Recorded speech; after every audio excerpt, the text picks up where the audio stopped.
अंगस्य मलिमच्छटाभिरभितमन्दीकृत्यन्दीवरम्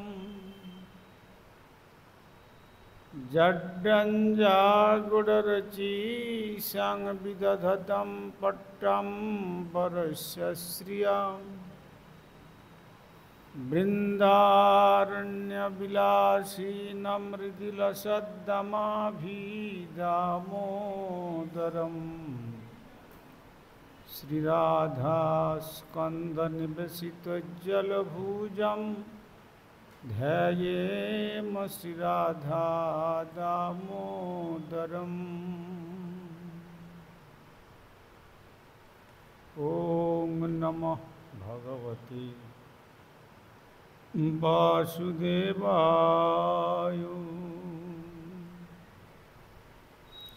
श्रुतिछन्दोकवदति परमं ब्रह्मपूरकं श्रुतिर्वैकुण्ठं वदति किल यद्विष्णुसदनं शीतद्दीपञ्चन्यविरलरसिकोऽयं व्रजवनं श्रीनवद्वीपं वन्दे परमसुखं चिदुदितं श्रीमायापुरं वन्दे परमसुखदं तं चिदुदितम्। देवी सुरेश्वरी भगवती गंगे त्रिभुवनतारिणी तरलतरंगे शंकर मौलिनिवासिनि विमले मम मतिरस्तं तव पदकमले भक्त्या विहीनय अपराधलक्ष्य क्षिप्तस्य कामादितरङ्गमध्ये कृपामयि त्वं शरणं प्रपन्यां वृन्दे नमस्ते श्रीचरणारविन्दम्।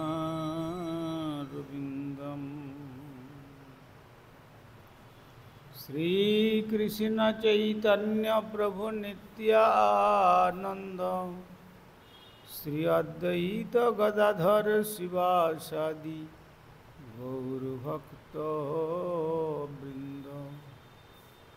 हरे कृष्ण कृष्ण कृष्ण हरे हरे हरे राम राम राम हरे हरे।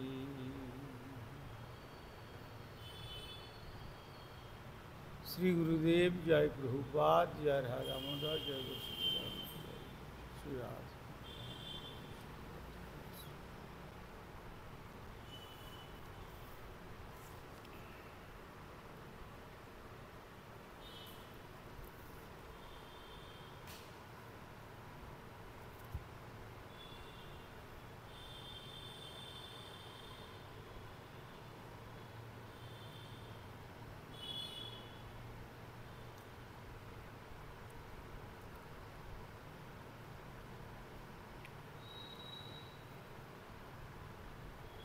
আমরা বিগত কল্য আস্বাদন করেছিলাম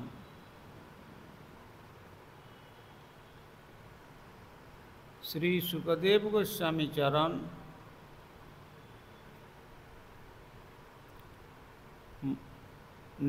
নিকট এই ব্রহ্মমোহন লীলা শ্রবণ করে শ্রী পরীক্ষিত মহারাজ বলছেন, ব্রহ্মণ পরোদ্ভবে কৃষ্ণে ইয়ান প্রেমা কথং ভবেৎ। য ভূতপূর্বস্তকেষু সদ্ভবেস্যপি কথ্যতাম।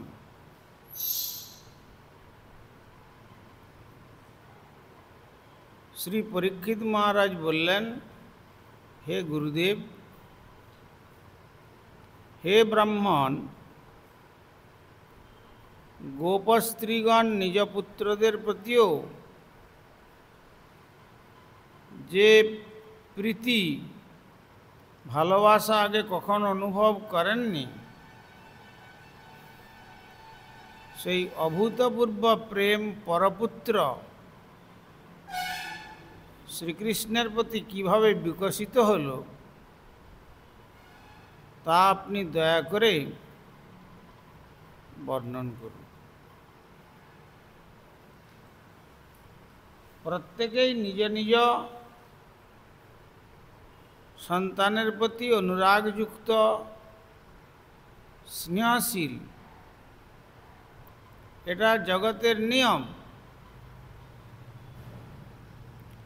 কিন্তু শ্রীধাম বৃন্দাবনে মাতৃস্থানীয় গোপস্ত্রীগণ নিজ পুত্রদের প্রতিও যে স্নেহ আগে অনুভব করেননি, সেই অভূতপূর্ব যে স্নেহ পরপুত্র অর্থাৎ শ্রী নন্দ মহারাজের সন্তান, সেই যে বালরূপী শ্রীকৃষ্ণের প্রতি কিভাবে বিকশিত হলো সেইটি জানবার জন্য তিনি বলছেন, আপনি কৃপাপূর্বক এটিও আপনি আমাকে বিস্তারিতভাবে বর্ণন করুন। তখন তার প্রশ্নের অনুসারে আবার শ্রী শুকদেব গোস্বামী উত্তর দিচ্ছেন। শ্রী শুকোবাচ, সর্বেষাং অপি ভূতানাং নৃপস্যাত্মৈব বল্লভম ইতরে অপত্যবিত্তদ্যা তদ্বল্লভ তৈব হি।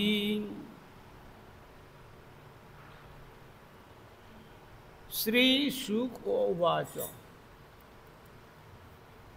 শ্রী শুকদেব গোস্বামী বললেন, সর্বেষাং অপি ভূতানাং নৃপ স আত্মা। সর্বেষাং অপি বস্তুতপক্ষে সমস্ত, ভূতানাং মানে জীবের, রাজন স আত্মা তার নিজ আত্মা এবং অবশ্যই বল্লভ প্রিয়। ইতরে অন্যান্য অপত্যপুত্র বিত্ত ধন আদ্যা ইত্যাদি সেই আত্মার বল্লভতয়া প্রিয় হবার ফলে নিশ্চিতভাবে তাহা ঘটেছিল।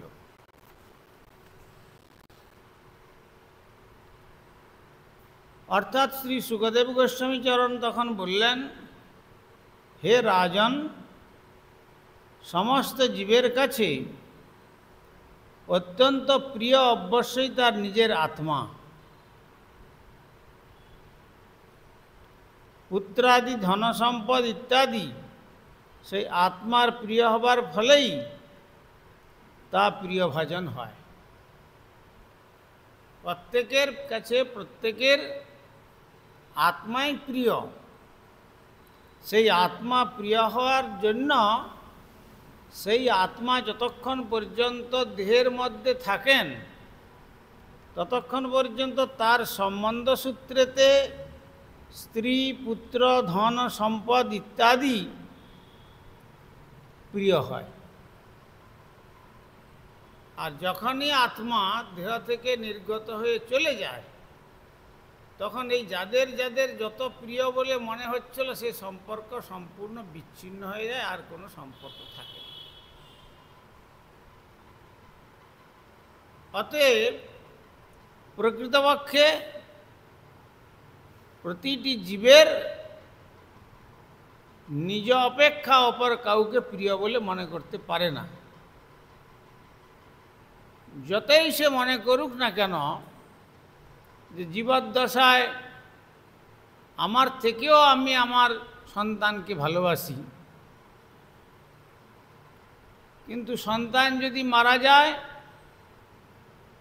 সন্তানের থেকে যদি আত্মা নির্গত হয়ে চলে যায়, তখন 2 দিন 4 দিন 8 দিন 15 দিন 1 মাস 2 মাস একটুকু শোকাচ্ছন্ন অবস্থা থাকবে, তারপরে আস্তে আস্তে আস্তে আস্তে ভুলে যাবে। এটা হচ্ছে জগতের নিয়ম। তাই কখনো আধুনিক চিন্তাবিদগণ নৈতিক আচরণের মনস্তত্ত্ব অনুশীলন করে হতবুদ্ধি হয়ে পড়েন। আধুনিক নৈতিক চিন্তাবিদগণ যারা, তাদের বুদ্ধিটা হত হয়ে যায়, আর সকল জীবই আত্মরক্ষা ইচ্ছুক। নিজেকে বাঁচাবার জন্য সকলেই এইটা ইচ্ছা প্রকাশ করেন। এখানে যে বলা হয়েছে কখনো মানুষ জনহিতকর বা দেশাত্মবোধক কাজের জন্য স্বেচ্ছায় তার নিজের আপাত স্বার্থ ত্যাগ করেন, যেমন অপরের কল্যাণে অর্থদান, দেশের স্বার্থে জীবনদান, এই ধরনের নিঃস্বার্থ ব্যবহার বলতে যা বোঝায় তা জাগতিক আত্মকেন্দ্রিকতা বা আত্মসংরক্ষণের নীতির বিরোধিতা করছে বলে মনে হয়। দেশের জন্য প্রাণ বলিদান দিল, অনেকে রয়েছে, তো সেই রকম এগুলো জাগতিক আত্মকেন্দ্রিকতা বা আত্মসংরক্ষণের যে নীতির বিরোধিতা।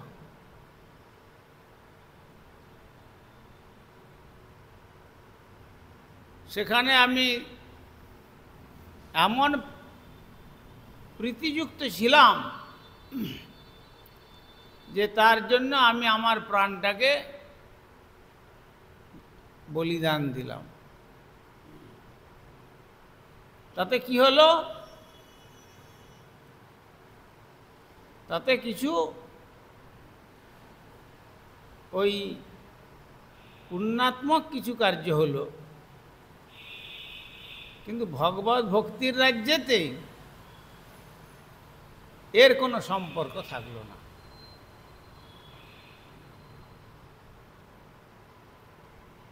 যেমন ক্ষুদিরাম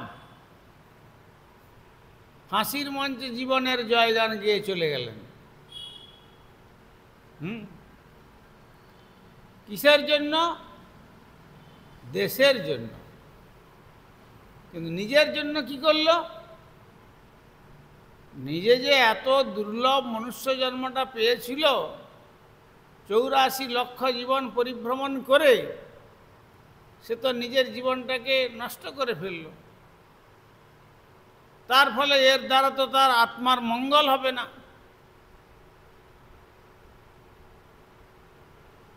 এ হচ্ছে জগতের প্রতি মোহাচ্ছন্ন জীবের এই দশা। আর যারা জগতের মোহ থেকে মুক্ত,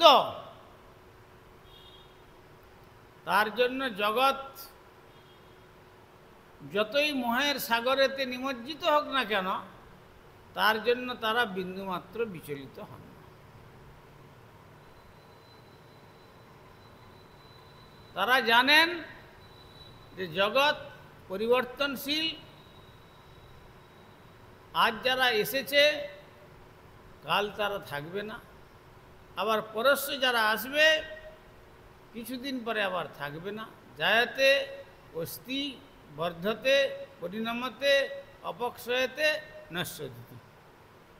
এই 6টা দশা। জন্মগ্রহণ করবে, তারপরে বাড়তে থাকবে,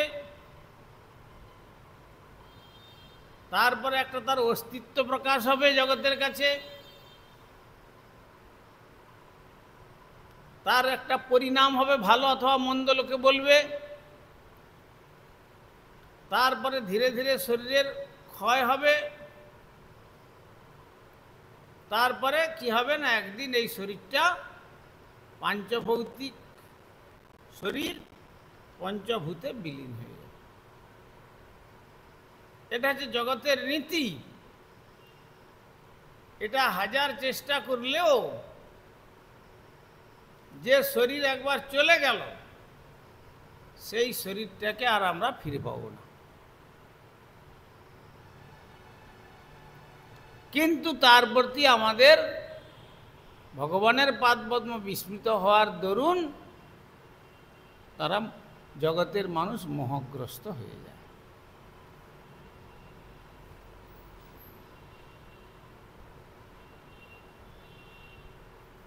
কিন্তু সেই মোহের জাল এত নিবিড়, এমনভাবে আষ্টে পৃষ্ঠে বেঁধে ফেলে যে ওই যে পদকর্তা বলেছেন, না ভাবি এ দেহ ছাড়িব কোনো দিন। শৃগাল কুকুর সব আনন্দিত হয়ে মহোৎসব করিবে তারা আমার দেহ লয়ে। এটা যে শৃগাল কুকুরের ভক্ষ বা অগ্নিদেবের ভক্ষ হলে কয়েক মুষ্টি ভস্যেতে পরিণত, বা মৃত্তিকা খনন করে তার মধ্যে সমাধিস্থ করে দিলে একদিন আস্তে আস্তে আস্তে আস্তে আস্তে আস্তে ক্ষয় হতে হতে তার শরীরের যে পাঁচটা ভূত, হ্যাঁ, মাটির অংশ মাটিতে মিশে যাবে, জলের অংশ জলেতে মিশে যাবে, তেজের অংশটা তেজেতে চলে যাবে, বায়ুর অংশটা বায়ুতে চলে যাবে, আকাশের অংশটা আকাশে মিশে যাবে। পাঁচটা ভূত দিয়ে যে শরীরটা গঠিত হয়েছে, আত্মা যখনই এই দেহ থেকে চলে যাবে তখন এই পাঞ্চভৌতিক দেহ পাঁচটা ভূতে মিশে যেতে বাধ্য। একে কেউ রোধ করতে পারবে না। এই জন্য শ্রী ভগবান কুরুক্ষেত্রে অর্জুনকে বলেছেন, যেটা জন্মগ্রহণ করেছে তার মৃত্যু অবধারিত। কবে মৃত্যু হবে? অদ্য বাব্দ শতান্তে বা মৃত্যুর বই প্রাণীনাং ধ্রুব। আজ হোক বা শতবর্ষ পরে হোক, নিশ্চিত মরণ। ধ্রুবম, এটা অধ্রুবম নয়, ধ্রুবম।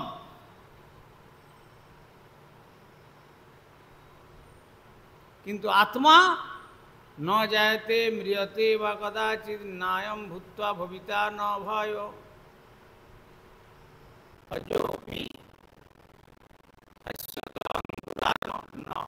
হন্যমানে ন হন্যতে হন্যমানে শরীরে। ন জায়তে, তার জন্ম নেই, ন ম্রিয়তে, তার মৃত্যু নেই।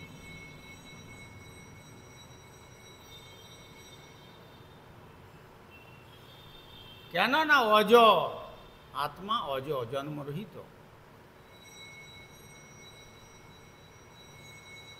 ভগবান তাকে সৃষ্টির প্রারম্ভে যত জীব সৃষ্টি করেছেন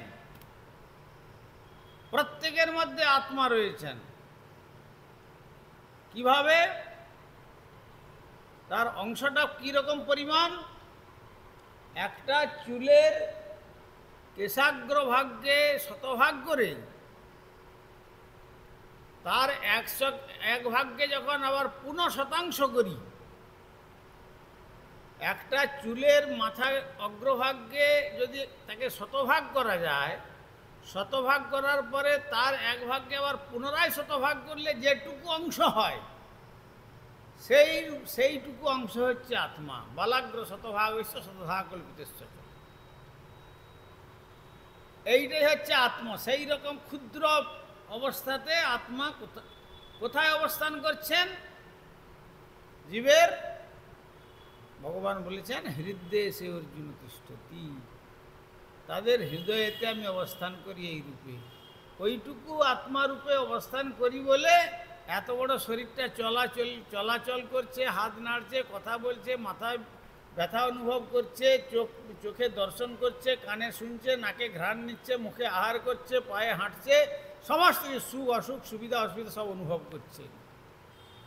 সেই আত্মাটুকু আছেন বলে তার নাম হচ্ছে প্রাণ।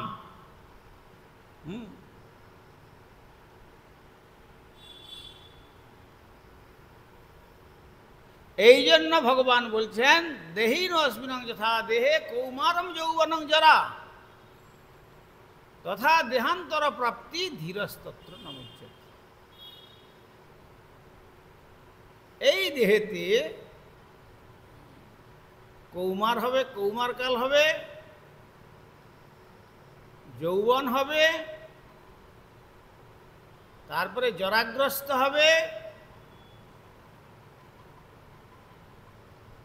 তারপরে জরাগ্রস্ত হতে হতে হতে হতে একদিন নষ্ট হয়ে যাবে।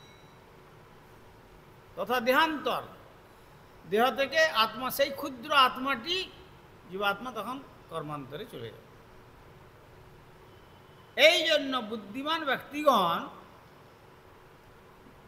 দেহটা নষ্ট হলে তাতে কখনো মোহগ্রস্ত হন না। বড় কঠিন জিনিস। দেহটা নষ্ট হয়ে গেলে কখনো বুদ্ধিমান ব্যক্তিগণ কখনো তার জন্য মোহগ্রস্ত হন না।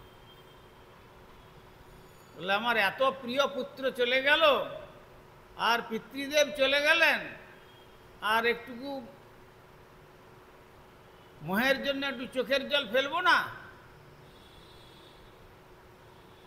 অসচ্চন্ন সচস্তং প্রজ্ঞাবদাংশ ভাষসে গতাসু ন গতাসুংস নানু সুচন্তি পণ্ডিতা। যে দেহের থেকে প্রাণ চলে গেছে আর যে দেহের থেকে প্রাণ আছে, গতাসুন যেটা চলে গেছে, অগতাসুন যেটা যায় নাই, তার জন্য শোক করেন বা উৎসাহ প্রকাশ করেন।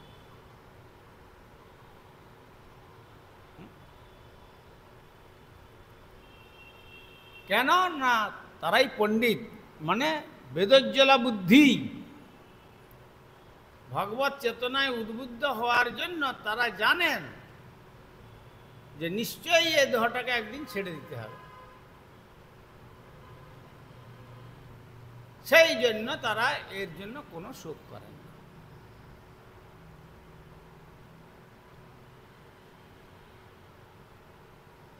তো তাই চিন্তাবিদগণ নৈতিক আচরণের মনস্তত্ত্ব অনুশীলন করে হতবুদ্ধি হয়ে পড়ে। তাই সমস্ত জীবই আত্মরক্ষায় ইচ্ছুক। এখানে বলা হয়েছে কখনো মানুষ জনহিতকর দেশাত্মবোধক কাজের জন্য স্বেচ্ছায় নিজের আপাত স্বার্থকে ত্যাগ করে জীবন পর্যন্ত ত্যাগ করতে পারে। হ্যাঁ, যেমন অপরের কল্যাণে অর্থদান বা দেশের স্বার্থে জীবন দান। এই ধরনের নিঃস্বার্থ ব্যবহার বলতে যা বোঝায় তা জাগতিক আত্মকেন্দ্রিকতা। জাগতিক আত্মকেন্দ্রিকতা।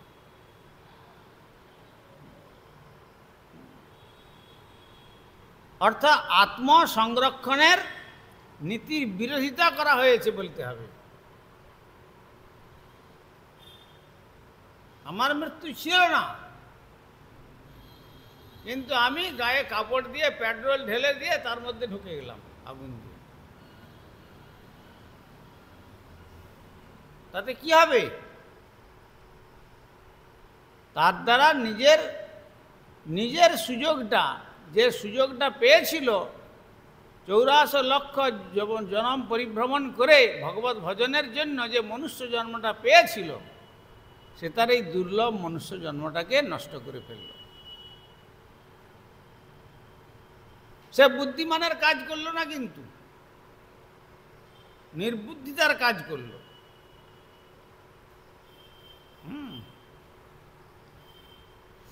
তাই এখানে বলছেন এই ধরনের নিঃস্বার্থ ব্যবহার বলতে যা বোঝায় তা জাগতিক আত্মসংরক্ষণের নীতির বিরোধিতা করা হয়েছে। তাই এই শ্লোকের ব্যাখ্যা করা হয়েছে জীব তার সমাজ, দেশ, পরিবার ইত্যাদির সেবা করে, কারণ তার অনুরাগের এই সমস্ত বিষয়গুলি মিথ্যা অহংকারে প্রসারিত ধারণার অভিব্যক্তি ঘটায়। মিথ্যা অনুরাগ জানে যে পিতা পিতামহ, প্রপিতামহ, বৃদ্ধ পিতামহ, প্রবৃদ্ধ পিতামহ, প্রবৃদ্ধ পিতামহ সব পূর্বপুরুষগণ, পূর্বসূরিগণ সব চলে গেছেন। আমি চলে যাওয়ার পিতার বিছানার কাছে বসে যত তার পায়ে মাথা ঢুকে বলি না কেন তুমি কেন চলে গেলে, ফিরে এসো, সে কখনো ফিরবে না।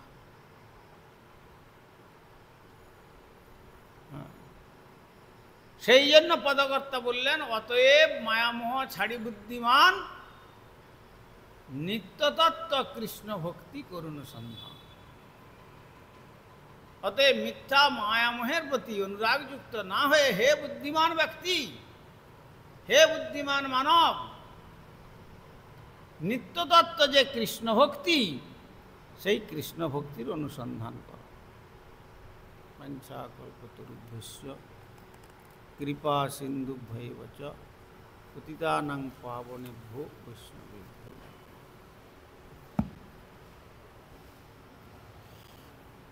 হরিহরয়ে নম কৃষ্ণ যাদবায় নম, হরিহরয়ে নম যাদবায় মাধবায় কেশবায় নম।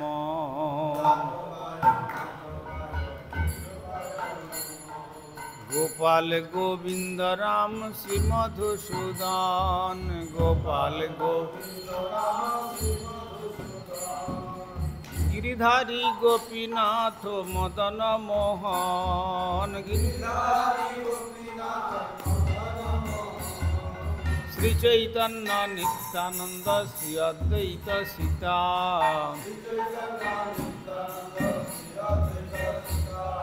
হরি গুরু বৈষ্ণব ভাগবত গীতা।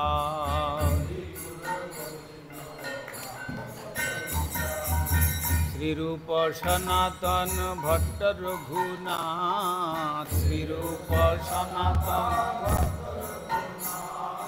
শ্রীজীব গোপাল ভট্ট দাস রঘুনাথ, শ্রীজীব গোপাল এই ছয় গোসাইর করি চরণ বন্দন, এই ছয় গোসাই আর যাহা হইতে বিঘ্ন নাশ অভীষ্ট পুরাণ, যাহা হইতে এই ছয় গোসাই যার মুই তার দাস, এই ছয় গোসাই আর তা সবার পদ রেণু মোর পঞ্চগ্রাস, তা সবার তাদের চরণ সেবী ভক্ত শনেবার, আমার জন্মে জন্মে হয় এই অজ্ঞাত, জন্মে জন্মে এই ছয় গোসাই যবে ব্রজে কইলা বাস, এই ছয় গোসাই যবে ব্রজে কইলা বাস, রাধা কৃষ্ণ নিত্য লীলা করিলা প্রকাশ, আনন্দে বল হরি ভজ বৃন্দাবন, আনন্দে গুরু বৈষ্ণব পদে মজাইয়া মন, শ্রী গুরু বৈষ্ণব পাদ পদ্ম করিয়া,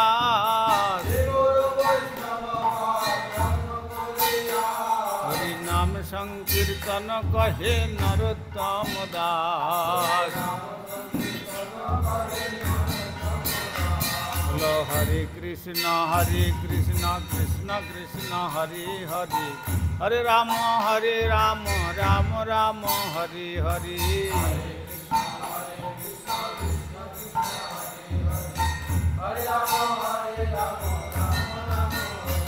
गाय गौर हरि बोल हरि बोल हरि बोल हरि बोल। गाय गौर हरि बोल हरि बोल।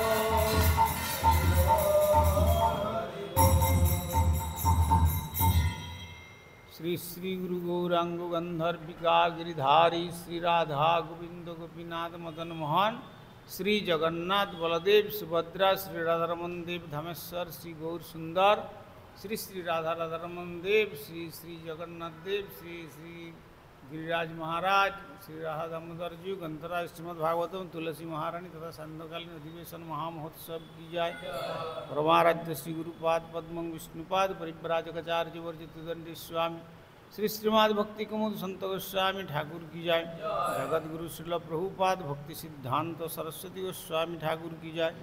सपार्षद नंदन श्री गौर सुंदर की जाए। सपार्षद श्रील प्रभुपाद की जाए। श्री रूपानुग गुरुवर्ग की जाए। ग्रंथराज श्रीमद् भागवतम की जाए। श्रोता भक्त वृंद की जाए। श्री श्री निताई गौर प्रेमानंदे हरि हरि।